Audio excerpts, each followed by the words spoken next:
Hello everyone, I am Shefali, your accountancy teacher from Vishwas School. Students, in our previous video, we have started our new chapter which was accounting equation. तो accounting equation जो है वो आपका एक simple सी equation के ऊपर based chapter है। एक सिंपल सा फॉर्मूला कह लो आप कि assets is equal to liabilities plus capital. अब जो ये इक्वेशन है या जो ये फॉर्मूला है ये ऐसे ही नहीं लिखा हमने। कल हमने देखा था कि बैलेंस शीट के थ्रू कैसे ये फॉर्मूला जो है वो अपने आप को जो है वो जस्टिफाई करता है कि ये राइट प्रूव होता है, क्योंकि बैलेंस शीट की जो दो साइड्स थी, लाइबिलिटी साइड और एसेट साइड, दोनों का जो टोटल है वो हमेशा सेम रहता है, हमेशा ही इक्वल होगा। क्यों होता है वो इक्वल? क्योंकि कोई भी बिजनेसमैन उसके पास बिजनेस से रिलेटेड जितनी भी एसेट्स या जितनी भी प्रॉपर्टी है, कि बिजनेस से रिलेटेड कितना कैश है उसके पास, बैंक में कितना पैसा पड़ा है, स्टॉक कितना है उसके पास, फर्नीचर, बिल्डिंग, जितना भी बिजनेस से रिलेटेड उसने प्रॉपर्टी बनाई है, वो दो ही तरीके से होगी। या तो वो बाहर से लोन लेगा या फिर वो खुद का पैसा मीन्स कैपिटल लगाएगा, अपनी पूंजी लगाएगा। दो ही तरीके हैं ना, या तो खुद का पैसा लगा दो या फिर लोन ले लो बाहर से। तो इस तरह से ये आपकी इक्वेशन जो है वो निकल करके आती है बैलेंस शीट के थ्रू, क्योंकि बैलेंस शीट में दोनों साइड्स इक्वल, इसीलिए मैंने लिखा कि assets is equal to liability plus capital, क्योंकि बैलेंस शीट में लाइबिलिटी साइड में ही कैपिटल को भी लिखा जाता है। अब यहाँ बहुत सिंपल सा काम आपको करना है कि यहाँ आपको बस वैल्यूज़ को पुट करते जाना है इस इक्वेशन में। अपने आप ये इक्वेशन जो है वो टैली होती रहेगी, दोनों साइड्स इसके इक्वल अपने आप आते जाएंगे। बस आपको इफ़ेक्ट पता होना चाहिए कि जो भी ट्रांजैक्शन हो रही है उसका क्या इफ़ेक्ट है, कौन सी एसेट उससे अफेक्ट हो रही है, कौन सी लाइबिलिटी उससे जो है वो अफेक्ट हो रही है। अब इसके लिए अगर हम कंफ्यूज हो रहे हैं तो हम एक बार अगेन एसेट्स और लाइबिलिटी का जो टॉपिक है सेकंड चैप्टर में, बेसिक अकाउंटिंग टर्म्स वाला जो चैप्टर है आपका, उस चैप्टर में एसेट लाइबिलिटीज़ को एक बार अगेन रीड करें ताकि हमें पता हो कि कितने तरह की एसेट्स हैं और क्या क्या लाइबिलिटीज़ हैं। अब यहाँ मैं एसेट्स को थोड़ा सा डिस्क्राइब कर रही हूँ कि एसेट्स में मैं क्या क्या इंक्लूड करूँगी। कैश, स्टॉक हो सकता है, अभी हम मेन एसेट्स लिखेंगे। डेटर्स हो सकते हैं, डेटर्स मतलब देनदार, कि वो कस्टमर्स जिन्होंने आपसे कुछ उधार में लिया, अभी पैसा आपको पे नहीं किया, तो उनको आप बोल देते हो डेटर्स। अकाउंट्स की लैंग्वेज में दे आर कॉल्ड डेटर्स, कि वो फ्यूचर में आपको पैसा देंगे, आपके क्या हैं वो देनदार। नेक्स्ट आपके पास फर्नीचर हो सकता है इसमें। तो इस तरह की आपके पास कुछ एसेट्स हैं।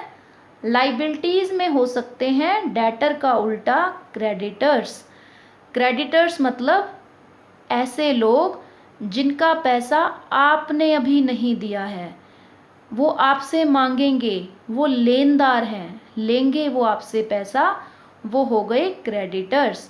तो अब आपने नहीं दिया तो एक तरह का क्या हो गया, लोन, तो आप उसको अकाउंट्स में लाइबिलिटीज़ कहते हो या क्रेडिटर कह देते हो। प्लस कैपिटल का बस एक ही टर्म होती है कि उसमें कैपिटल ही है बस। अब यहाँ ये मैंने जो डिस्क्राइब की एसेट्स, इनकी हेल्प से बस हमें एक एक करके वैल्यूज़ को पुट करते जाना है और बस सिंपली हमारी जो इक्वेशन है वो टैली होती रहेगी।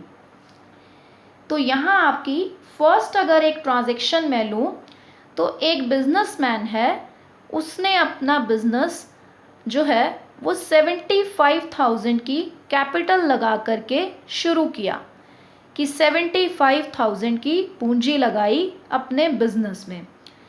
बिजनेसमैन है मिस्टर गोपाल। तो अब उसने 75,000 की कैपिटल लगाई, तो कैपिटल के नीचे लिख दो 75,000 रुपीज़। अभी उसने कोई उधार नहीं ली, कोई लाइबिलिटी नहीं, तो लाइबिलिटीज़ के नीचे लिख दो 0। फर्नीचर अभी है नहीं उसके पास, क्योंकि बिजनेस अभी नया शुरू हुआ है। डेटर्स भी नहीं है, क्योंकि अभी तो कुछ बेचा ही नहीं किसी को, तो डेटर कहाँ से होंगे। स्टॉक भी अभी उसने नहीं कुछ भी खरीदा बाहर से। अब उसने देखो जो पूंजी लगाई वो कहीं तो नज़र आएगी।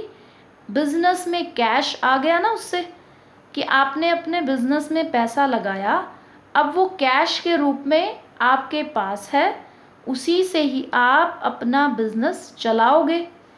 तो कैश के रूप में वो कैपिटल अब आपके पास आ गई, तो कैश के नीचे आप लिख दोगे 75,000, कि ये इतना कैश जो है आपके बिजनेस में आ गया। ये हो गई आपकी फर्स्ट ट्रांजैक्शन, कि जब एक बिजनेसमैन अपना बिजनेस कैपिटल लगा करके शुरू करे तो उससे एक तो बढ़ती है उसकी कैपिटल और दूसरी तरफ बढ़ जाता है उसका कैश। अब आगे इस कैश से वो जो भी ट्रांजैक्शंस करेगा उससे उसका कैश घट भी सकता है और बढ़ेगा भी। बढ़ेगा कब? जब वो बेचना शुरू करेगा, वो स्टॉक खरीद के आगे सेल करेगा उस स्टॉक को। अब आगे उसने मिस्टर गोपाल ने सोचा कि कुछ फर्नीचर खरीदते हैं, और फर्नीचर उसने नकद पैसे दे करके कैश में खरीदा। Gopal purchased furniture for cash 5,000 rupees, कि उसने 5,000 का फर्नीचर खरीदा और उधार में नहीं लिया, नकद पैसे दे करके कैश में खरीदा। तो उससे क्या होगा, कैश आपका 5,000 से कम हो जाएगा। स्टॉक अभी उसने नहीं लिया, तो स्टॉक के नीचे 0 ही लिखेंगे। अभी डेटर्स भी कुछ नहीं है आपके, कोई भी ऐसा पर्सन नहीं है जिसने आपका पैसा अभी देना हो। फर्नीचर के नीचे 5,000 का फर्नीचर प्लस कर देंगे, कि 5,000 रुपीज़ का फर्नीचर आ गया। क्रेडिटर अभी कुछ नहीं है, तो वही 0। अब देखो कैपिटल के बारे में। जब कभी आप अपना कैश यूज़ करते हो, जैसे यहाँ आपने 5,000 रुपीज़ यूज़ किए, और उसके बदले में अगर कोई एसेट आपके पास आ रही है, उसके बदले में आपको कुछ मिल रहा है, फिज़िकली कोई एसेट जुड़ रही है आपके बिजनेस में, तो फिर कैपिटल पर कोई फ़र्क नहीं पड़ेगा, कैपिटल उतनी ही रहेगी।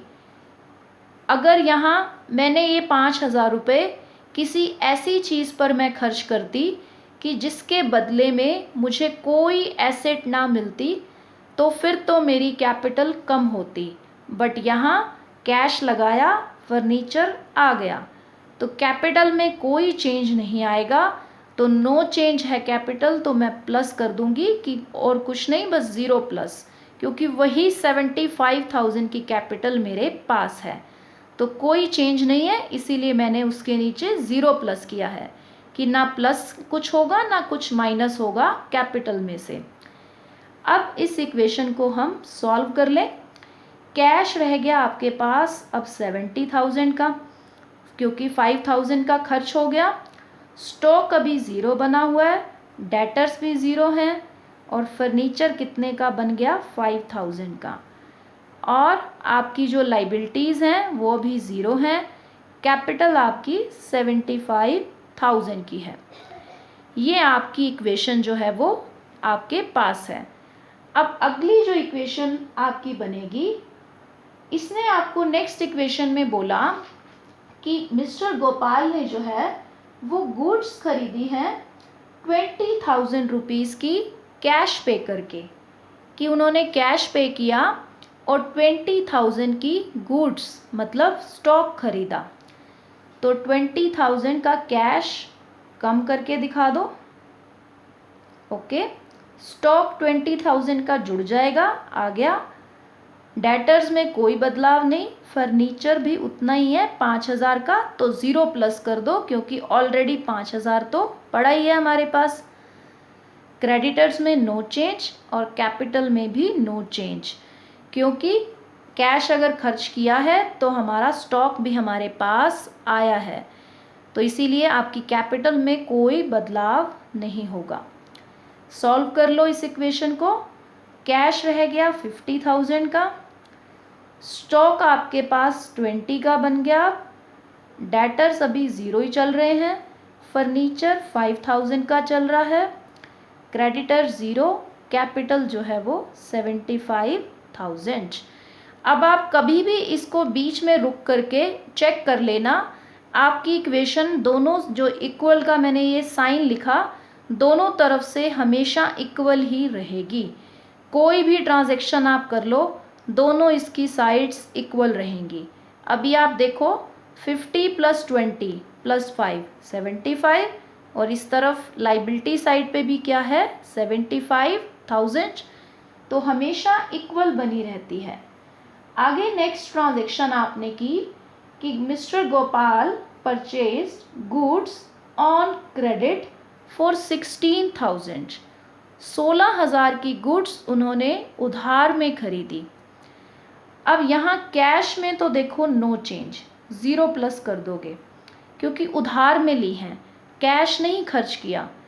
लेकिन 16,000 का स्टॉक तो आ गया आपके पास, चाहे उधार में लो, चीज़ तो आ गई। डेटर तो देखो 0 रहेंगे क्योंकि डेटर तो वो होते हैं जिनसे आपने पैसा जो है वो मांगना है अभी, तो आपने तो खुद अब किसी को देना है, आपकी लाइबिलिटी बड़ी है, तो लाइबिलिटी साइड पे आप लिख दो 16,000 कि आपने जो है वो स्टॉक आया और वो उधार में पैसे से आया है, तो यहाँ क्रेडिटर में 16,000 प्लस फर्नीचर में कोई बदलाव नहीं, वही 5,000 का ही फर्नीचर रह जाएगा। इसीलिए मैंने जो है वो 0 ऐड किया है कि फर्नीचर में कोई और एडिशन नहीं होगा। कैपिटल जो है वो आपकी वो कुछ चेंज नहीं होगा उसमें, क्योंकि कैपिटल तो कोई इफेक्ट हो ही नहीं रही। अब सॉल्व कर लो इस इक्वेशन को। कैश 50,000 का बना हुआ है, स्टॉक आपके पास अब टोटल कितना हो गया 36,000 का, डेटर्स 0 है, फर्नीचर वही 5,000 का चल रहा है। अब इस बार लाइबिलिटीज़ बन गई 16,000 की, कैपिटल जो है वो आपकी 75,000। तो अभी भी आप चेक करो, यहाँ भी आपके पास जो टोटल है वो 75,000 + 16, और यहाँ भी आपका जो टोटल है वो यही है आपके पास कि 75 + 16। ओके, नेक्स्ट आपके पास जो है अगली ट्रांजैक्शन में ध्यान से हम देखें, गुड्स कॉस्टिंग, कि आपकी जो गुड्स हैं, यहाँ मैं राइट कर रही हूँ इस ट्रांजैक्शन को कि जो आपकी गुड्स जो हैं वो costing 12,000 sold for 15,000 on credit. Credit मतलब उधार, कि गुड्स जो थी स्टॉक आपका 12,000 वाला आपने 15,000 में बेचा।